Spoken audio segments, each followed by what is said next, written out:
నమస్తే, this is Vinny Jute Emporium. మరి ఈరోజు అంతర్జాతీయ ప్లాస్టిక్ బ్యాగ్ రహిత దినోత్సవం సందర్భంగా మీ ముందుకు వచ్చామండి. మరి ప్లాస్టిక్ వల్ల ఎన్నో పొల్యూషన్ అయిపోతుంది. సముద్రాల్లో ఈ ప్లాస్టిక్ బ్యాగులు కలిసినప్పుడు పొల్యూషన్ అయిపోతుంది వాటర్ అంతా. మరి కాలువల్లో ఈ ప్లాస్టిక్ కవర్స్ వల్ల పశువులు తినడము, వాటి వల్ల ఎంతో అనారోగ్యం అవ్వడము మనం రెగ్యులర్ గా చూస్తూ ఉన్నామండి. ఈ ప్లాస్టిక్ అనేది భూమిలో కరగడానికి కూడా చాలా టైం పడుతుంది. మరి ఆ ప్లేస్ లో మరి చక్కగా మనము ఈ కాటన్ బ్యాగ్స్ అయితే మనం వాడుకోవచ్చు, జూట్ బ్యాగ్స్ కూడా మనం వాడుకోవచ్చు అండి. మరి కాటన్ బ్యాగ్స్ మీద కూడా మేము కస్టమైజ్డ్ బ్యాగ్స్ తయారు చేసిస్తామండి. మరి ఇలా చేసిస్తామండి. మరి మాకు ఈ నాబార్డ్ సంస్థ వాళ్ళు కూడా మాకు కాటన్ బ్యాగ్స్ ఆర్డర్ ఇచ్చారండి ఒక టైంలో.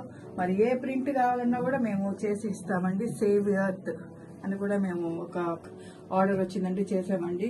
మరి అందరూ కూడా ఈ ప్లాస్టిక్ అనేది పూర్తిగా నిర్మూలించి మరి ఈ కాటన్ బ్యాగ్స్, జూట్ బ్యాగ్స్ వాడితే బాగుంటుందని మా యొక్క ఉద్దేశము.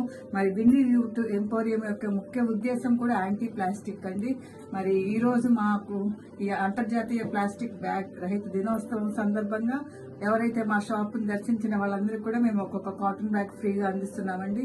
సో అందరూ ప్రతి ఒక్కరు ప్లాస్టిక్ అనేది ఈ రోజు నుంచైనా మనము పూర్తిగా బ్యాన్ చేసేస్తే బాగుంటుందండి. మరి భవిష్యత్తు తరాలకు ప్లాస్టిక్ రహిత సమాజాన్ని మనం అందించాలి. ప్లాస్టిక్ బ్యాగుల వాడకాన్ని మనం పూర్తిగా నిషేధించాలని మనం ఈ రోజు నుంచే మనం డిసైడ్ చేసుకోవాలని మరి విన్నీ జూట్ ఎంపోరియం తరపున మేము కూడా మరి శుభాకాంక్షలు తెలియజేస్తూ ప్లాస్టిక్ నిషేధిద్దాం, పర్యావరణాన్ని కాపాడుకుందాం. Thank you.